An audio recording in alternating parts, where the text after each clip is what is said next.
AI સમિટમાં ટેકનોલોજીનો ચમત્કાર, hologram દ્વારા અર્જુન અને શ્રી કૃષ્ણના પાત્રો જીવંત થયા.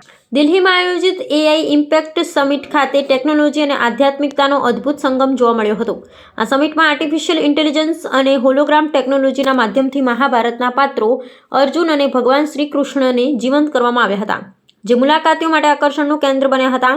આ અદ્યતન પ્રણાલી દ્વારા કુરુક્ષેત્રના મેદાનમાં ભગવાન કૃષ્ણ દ્વારા અર્જુનને આપવામાં આવેલા ગીતાના ઉપદેશના દ્રશ્યોનું પુનઃનિર્માણ કરવામાં આવ્યું હતું. હોલોગ્રામ ટેકનોલોજીનો ઉપયોગ કરીને હવામાં ત્રિપરિમાણીય આકૃતિઓ રચવામાં આવી હતી, જે આબેહૂબ વાસ્તવિક જણાતી હતી. વિશેષતા એ હતી કે એઆઈ સંચાલિત આ હોલોગ્રામ માત્ર દ્રશ્યો જ નહીં, પરંતુ મુલાકાતીઓના પ્રશ્નોના જવાબ પણ ગીતાના શ્લોકો અને તત્વજ્ઞાનના આધારે આપી રહ્યા હતા. નિષ્ણાંતોના મતે આ પ્રદર્શનનો મુખ્ય હેતુ ભારતની પ્રાચીન સંસ્કૃતિ અને જ્ઞાનને આધુનિક પેઢી સુધી પહોંચાડવા માટે ટેકનોલોજીનો પ્રભાવશાળી ઉપયોગ દર્શાવવાનો હતો.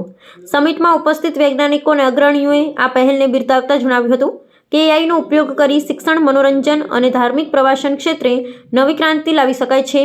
આ પ્રદર્શને સાબિત કર્યું કે ભારત માત્ર એઆઈના ઉપયોગમાં જ નહીં, પરંતુ તેના સર્જનાત્મક પ્રયોગોમાં પણ વિશ્વમાં અગ્રેસર છે.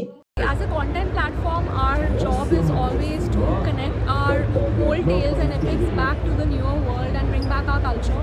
So we're basically trying to get the new technology, through the help of new technology, get our old epics meet the newer generation.